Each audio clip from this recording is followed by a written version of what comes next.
Hi guys, welcome to our channel. We have started a new series of movies reviews in which we will tell you about a movie, what's right and what's not in this movie. Today we will give a review on Scoob 2 2020 because there is a lot of demand to give a review on it. Friends must like our videos because it takes a lot of efforts to make a video.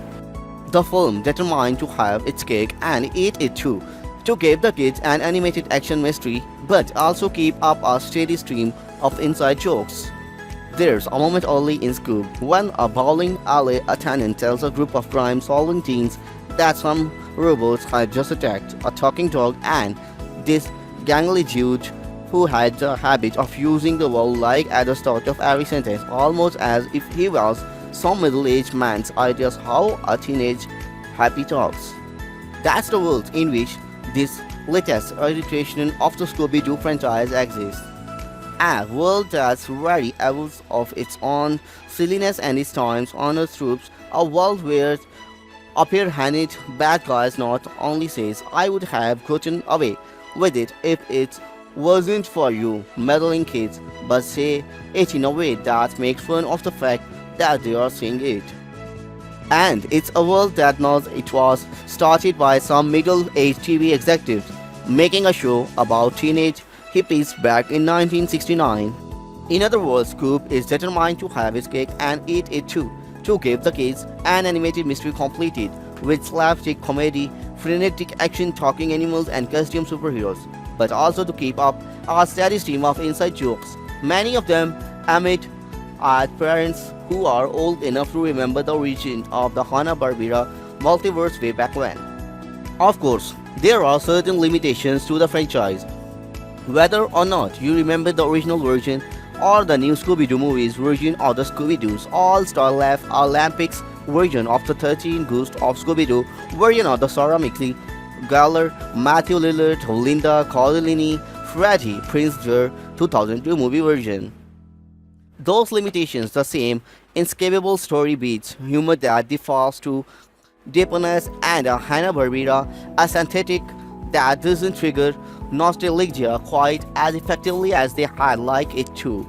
Ensure that Scoob, it's at its best maladverting thought, they also make it the perfect kind of movie to slide easily from a planned vertical release to this coronavirus prompt worth debut.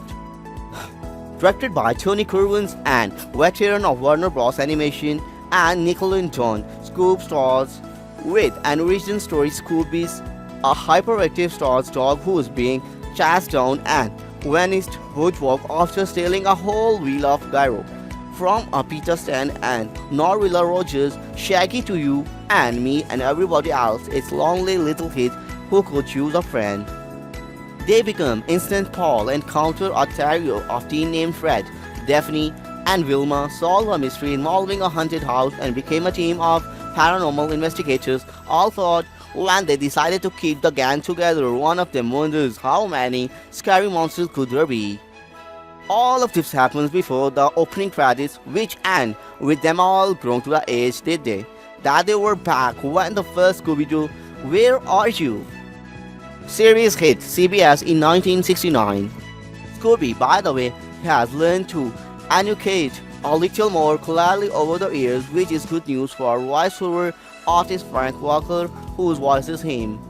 Walker is another nod to the franchise history since he played Fred in the original cartoons. Zac Efron is Fred, this time around with the Amanda Shepherd as Daphne, Gina Rigorgius as Wilma, and Wilford Steppen in the Cassie Kasem, and the Matthew Lillard shows as Shaggy, the God-hearted but hapless hero of most every Scooby story. The nobody surprised, the story speaks to the old template.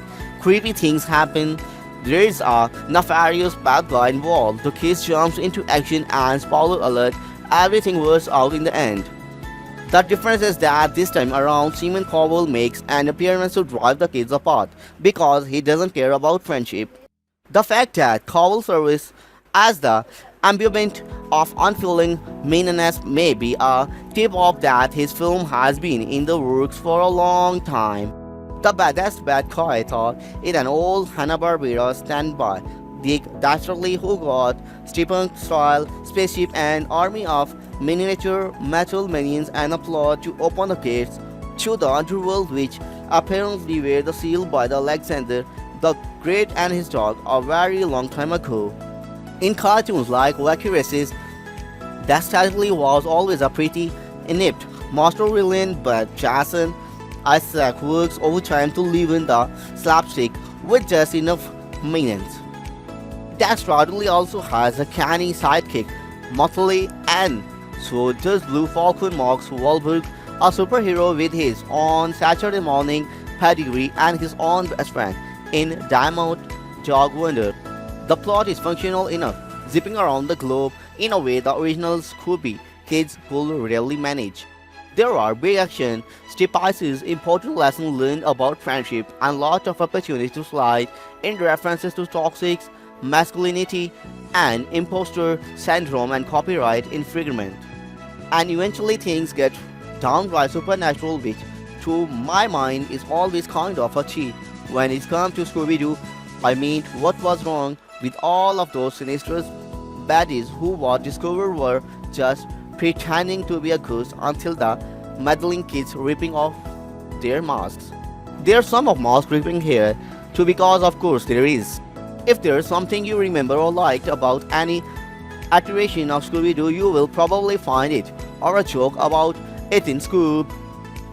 It gets to be a little thing, but maybe it helps all this frantic silliness goes down just a little easier too. Our goal to introduce you every Hollywood movie and English TV series. We express your opinion in comments below and let us know how you like our videos. Share our channel and thumbs up on our videos. If you have liked this informative video, then press the below like button and encourage us. Thanks for watching.